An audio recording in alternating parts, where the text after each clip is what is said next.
strangers. I am Alexia Ashford.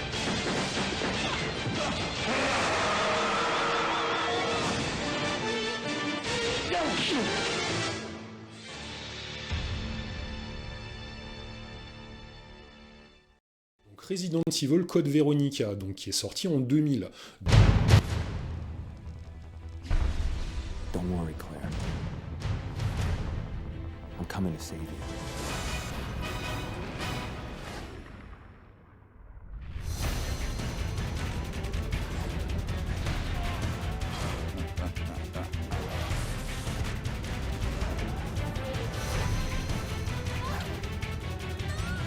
I must thank you for being such good bait.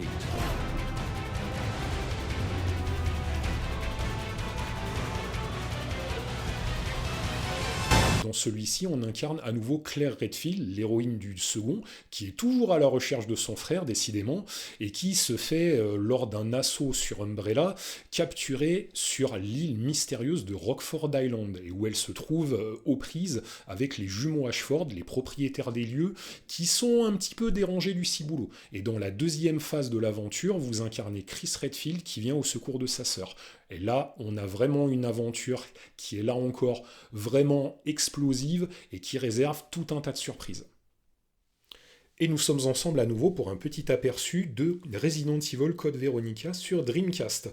Alors il faut savoir que là, on est dans le numéro de mars 2000 et je vous montre tout simplement un test de la version japonaise. La version japonaise ayant exactement dans Console Plus la même note que la version européenne et qui, pour le coup, vous permet d'avoir un aperçu un peu plus en image du jeu. Donc là, c'est plutôt bien, notamment parce qu'on n'a pas forcément le temps de s'attarder sur tous les points. La vidéo serait beaucoup trop longue. Là, la ville est complètement dithyrambique, 97%. Là, il faut savoir qu'après une introduction réellement de folie, on se retrouve donc dans la peau de Claire, coincé sur cette île bizarre avec tout un tas de nouvelles mécaniques, tout un tas de nouveaux ennemis. Là, la grosse nouveauté, c'est que dans celui-là, il y avait la possibilité d'avoir une arme dans chaque main. Il y avait carrément la double Uzi, et ça, c'était vraiment très cool. Là encore, beaucoup de boss, beaucoup de lieux à découvrir. On est à la fois sur une île perdue au milieu du Pacifique, après on arrive sur l'Atlantique, on a Claire, on a Chris, on a plein de personnages véritablement emblématiques de la série, et là encore, c'est un très grand titre qui a bien aidé la Dreamcast en son temps et qui plus tard fit également aussi les grands jours de la PS2. Faut savoir que dans la version PS2 qui est sortie dans l'année d'après, il y a quelques petits bonus, comme notamment quelques petites séquences cinématiques en plus avec Albert Wesker, et à l'époque, pour pouvoir démontrer des capacités de la PS2, une nouvelle coupe de cheveux pour Steve. Steve qui est un peu le sidekick de Claire dans ce Resident Evil Code Veronica. Ce même Resident Evil Code Veronica que vous avez donc devant vos yeux ébahis, donc avec un magnifique gros plan sur le visage de Claire. Vous avez donc la partie arrière ainsi que, très classiquement, donc le CD ainsi que la notice richement illustrée. Et il faut savoir qu'à l'époque de sa sortie sur PlayStation 2, et oui, désolé, je n'ai plus la version Dreamcast en ma possession, il était fourni avec la démo jouable d'un petit jeu assez sympathique qui deviendrait l'un des gros fers de lance de la marque, j'ai nommé Devil May Cry. Et nous voilà donc maintenant repartis pour cette belle année 2002. Tiens, t'es de retour, toi, t'arrêtes de faire ta diva, tu veux rester avec moi jusqu'à la fin de l'émission, tu daignerais le faire? Bon, bref, donc nous partons pour l'année 2002, et là ça va être l'année pour découvrir Resident Evil 0. Resident Evil 0 qui, comme son nom l'indique, se passe avant Resident Evil 1. Bravo!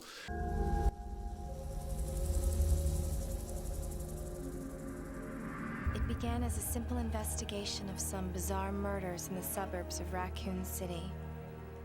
Nothing in our training could ever have prepared us for the nightmare that ensued. What's going on? Engine failure. Emergency landing.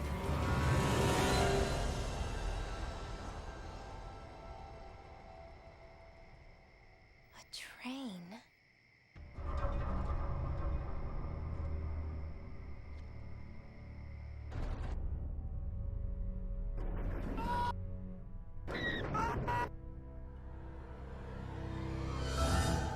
You must be careful, Rebecca. Don't come any closer! Billy Cullen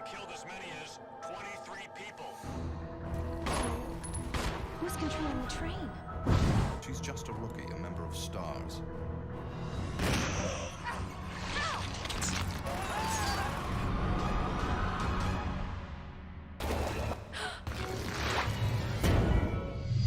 Resident Evil 0.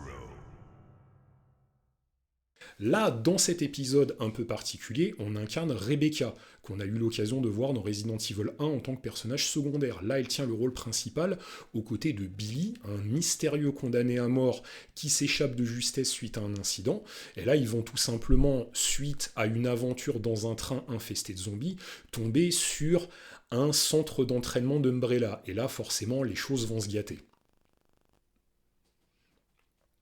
Donc on se retrouve sur un titre qui là encore est très efficace, très joli techniquement, qui profite là encore de tout ce qui a été inauguré par le Resident Evil 1 Remake, mais qui commence à montrer un petit peu ses faiblesses. Alors dans ce Resident Evil 0, on retrouve un petit peu les mêmes mécaniques que dans les anciens Resident, et en l'occurrence, on reprend vraiment la bonne petite dynamique qui avait été insufflée par le remake de Resident 1. Donc là encore, les contrôles sont encore assez classiques, mais un petit peu plus souples qu'avant. Là encore, la partie action est bien mise en avant, avec des passages assez énormes. Toute la partie du train au début du jeu est assez inoubliable, avec son fameux boss Scorpion dans la cabine, qui est vraiment bien balèze.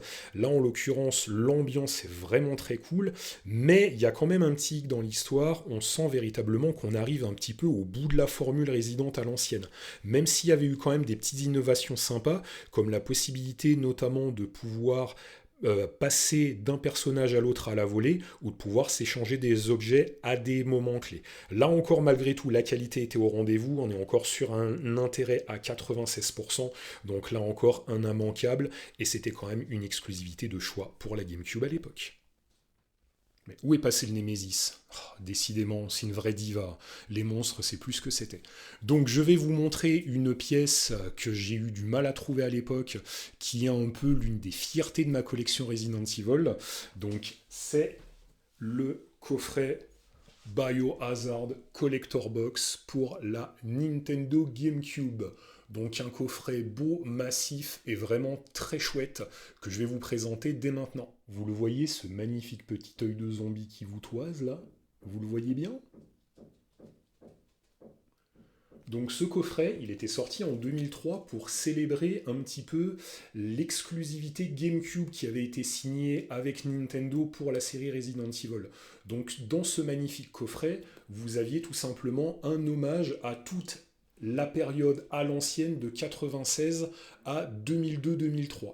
On avait donc plus précisément et plus en détail le remake de Resident Evil 1, on avait le Resident Evil 0, on avait le Resident Evil 2 et 3 légèrement lifté, et le Code Veronica dans sa version X. Vous avez donc les tranches des boîtes qui apparaissent bien et qui ressortent bien sur le fond noir. Je vous laisse également recontempler de plus près donc le beau logo avec le logo d'Umbrella ainsi que toutes les tentacules. Et c'est parti donc pour vous ouvrir la boîte de Pandore. Alors, nous avons donc le Biohazard 0. Nous avons le Biohazard Rebirth, comme l'appelleraient certains. Nous avons le Biohazard 2. Nous avons le Biohazard 3 Last Escape. Et nous avons, pour terminer, le Resident Evil... Pardon, excusez-moi. le Biohazard Code Veronica X. Alors, ce qui est plutôt intéressant sur les jeux GameCube en version japonaise, c'est que les boîtes sont largement plus petites que sur les versions européennes, et chose qui est assez sympa, là je vous prends en l'occurrence donc la boîte de Code Veronica, c'est que quand vous l'ouvrez, la notice fait tout simplement office de jaquette. Donc là en l'occurrence, comme c'était le cas, le jeu est encore une fois en 2 CD. Et chose assez sympathique également sur les jeux GameCube, en version Jap, c'est que vous avez toujours le petit compartiment pour pouvoir ranger la carte mémoire. Donc là, vous avez donc le Biohazard 3. Vous avez là encore le Biohazard 2, avec sa magnifique jaquette arborant un Léon et une Claire dans la pleine possession de leurs moyens. Le Biohazard Remake, ou Rebirth, appelez-le comme vous voulez. Sur 2 CD et avec le compartiment carte mémoire. Il faut savoir qu'à l'époque, ce coffret était livré également avec 3 memory cards. Donc on avait quand même pas mal de jeux, de la memory card, Resident Evil 0, que vous avez là encore. Et il y avait bien entendu encore une petite cerise sur le gâteau, parce que là tout n'est pas fini. Dans le coffret, vous aviez également un petit document secret qu'on appelait le... Regardez ce magnifique logo des Stars, Raccoon Police Department. Et à l'intérieur, donc, vous aviez le fameux Wesker's Report File. Alors, Wesker's Report File, c'était tout simplement un petit bonus avec une sorte de journal tenu par Albert Wesker. Mais là, je ne vais pas vous faire directement, en fait, tout le feuilletage, tout simplement parce qu'on est sur du japonais. Et oui, car là encore, on est sur une version japonaise. Donc là encore, ça c'est vraiment un coffret magnifique, qui même d'ailleurs, là encore, est toujours très difficile à trouver de par maintenant. Et franchement, étant fan de Resident, je suis vraiment très content de pouvoir avoir directement cet article et vous en faire profiter aujourd'hui. Et maintenant, nous allons parler de « Oh, mais qu'est-ce que tu fais devant la caméra, toi? Arrête de faire ton intéressant. Ah, coucouche panier maintenant. » Alors maintenant, on va passer véritablement à quelque chose d'énormissime. Et là, vraiment, j'ai toute votre attention. On va passer véritablement à celui qui a cassé le game à l'époque. On va parler de Resident Evil 4. Alors Resident Evil 4, c'est vraiment l'opus de la césure. C'est vraiment une renaissance pour la série. Et c'était l'occasion de casser des codes qui commençaient à se faire vraiment trop vieux. Et ils se sont dit, on va carrément casser l'ambiance de la série. Là, ils ont carrément changé notamment la manière d'appréhender du gameplay. On est passé sur une caméra beaucoup plus proche et caméra à l'épaule en visée à la 3e personne. Et surtout, quand on a découvert les premières images de Resident 4, waouh, la claque que c'était! Krauser, go get the girl.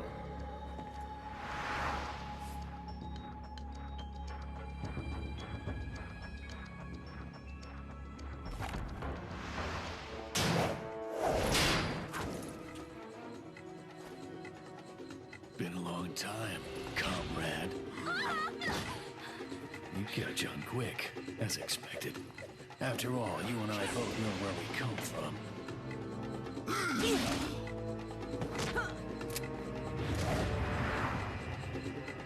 What do you want?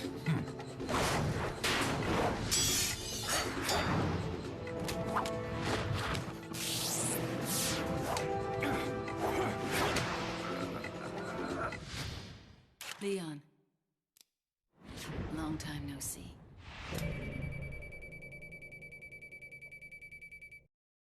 Cette espèce d'ambiance un petit peu poisseuse dans un village perdu au milieu de l'Europe avec ce bonhomme à la tronçonneuse, ce château et ces espèces de bébêtes bizarres, franchement énormissime. Et nous voilà devant le test console plus de Resident Evil 4, donc sorti dans un premier temps sur GameCube en exclusivité, et qui finalement a été porté plus tard sur PlayStation 2. Là en l'occurrence, on s'attarde plutôt sur la version PS2, qui présentait déjà beaucoup d'ajouts. Donc comme vous voyez sur les screens, on est sur une caméra beaucoup plus proche, et on visait purement 3e personne. Là on est sur quelque chose de plus action, mais on a quand même une ambiance très crade, très survival horror. Donc là on est bien après les événements de Resident Evil 2, plusieurs années plus tard. Umbrella n'existe soi-disant plus, et on se retrouve donc dans ce village perdu au milieu de l'Europe, où Léon doit se battre avec des espèces de bébêtes bizarres que l'on appelle las plagas. Donc, En l'occurrence, là, je ne vais pas vous parler non plus 10 000 ans du jeu, si ce n'est qu'on est sur une note à 19 sur 20. Là, on est véritablement sur un jeu d'anthologie. Il faut savoir que Capcom, là où ils ont toujours été très forts, c'est qu'ils ont réussi véritablement toujours à rebondir et à casser les codes de leur propre série pour pouvoir redéfinir les codes directement de chaque genre. Et ça, ils sont vraiment très forts. Là, vous avez encore une fois le fameux mode mercenaire dont je vous parlais tout à l'heure, qui était très mis en avant dans ce Resident Evil 4. Si vous avez déjà fait le jeu, vous reconnaissez sur ce screen véritablement l'insupportable Ashley, la fille du président qu'on doit secourir et aider pendant une bonne partie du jeu. Donc là, on est vraiment sur le haut du panier en termes d'ambiance, de réalisation et de gameplay. Resident Evil 4, c'est vraiment un grand jeu, même des années plus tard. Regardez-moi cette merveille, cette belle jaquette des enfers avec le bonhomme à la tronçonneuse en son centre. Vous avez également quelques petits screens derrière et vous avez, comme c'est le cas sur GameCube, les 2 petits CD qui vont bien. Et comme d'habitude, une belle notice richement illustrée. Resident Evil 4, on est vraiment sur l'un des jeux qui a vraiment bousculé ma vie de gamer et qui a vraiment redéfini les codes de toute une série et surtout également de tout un genre entier. Et maintenant, messieurs, dames, l'heure est grave. Nous allons parler véritablement d'une période un peu bizarre dans la série Resident Evil. Nous allons parler tout simplement de Resident Evil 5 et de Resident Evil 6. Alors Resident Evil 5 et Resident Evil 6, je ne vais pas vous en parler très longtemps, parce que je vais être très franc avec vous, je les aime pas tellement, je les ai fait quand même, je les ai malgré tout appréciés, ils ont quand même leur qualité, mais le souci c'est que ça témoigne de cette petite période où Capcom a voulu donner, on va dire, une orientation beaucoup plus action à sa série.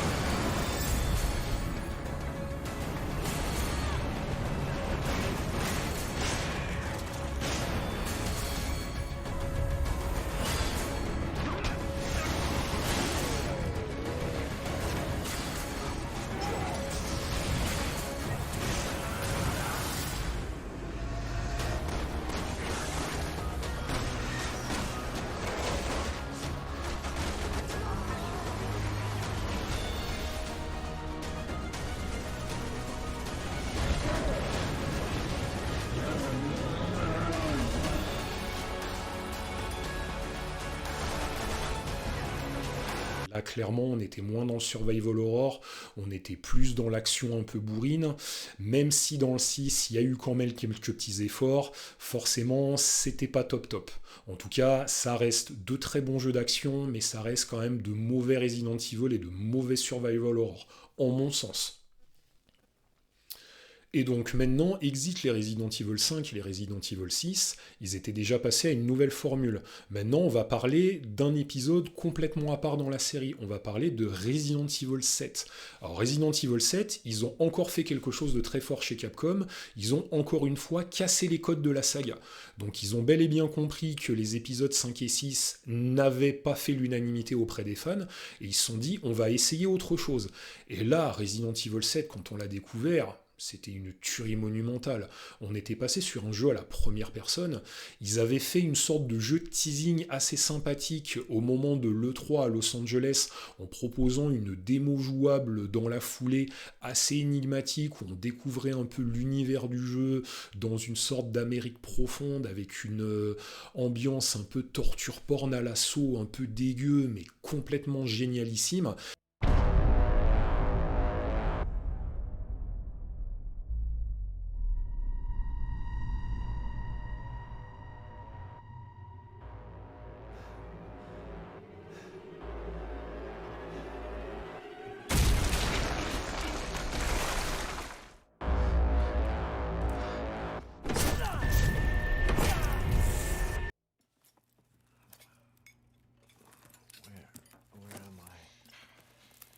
What the hell? Rise and shine, sleepyhead. It's time for supper. Who are you people?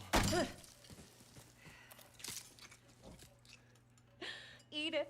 It's good. Dumb some bitch wasn't no good if it hit him. Lucas!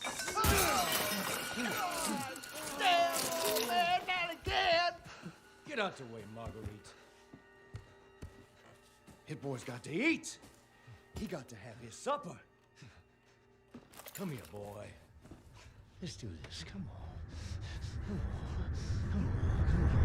Oh shit, oh shit, oh shit! He's not eating it, Jack! He's not eating it! Shut the hell up, I Marguerite! made that for him! Get the hell out of here! You're a son of a bitch! Oh, I can't believe it! You son of a bitch! He's not eating it! He's not eating it! This was supposed to be a very special feast. Come on, boy.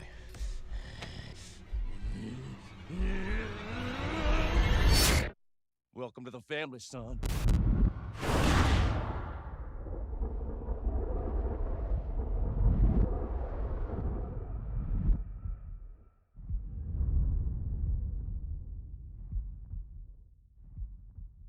Et donc du coup, on se retrouve dans la peau d'un tout nouveau héros, Ethan Winters, qui se retrouve en fait aux prises avec les fameux membres devenus très célèbres de la famille Baker, qui sont ni plus ni moins en fait une famille de pouilleux du fond de l'Amérique, disons, comment dirais-je, un petit peu contaminés par une grosse bébête qui les rend quasiment invulnérables, et on a des séquences d'anthologie.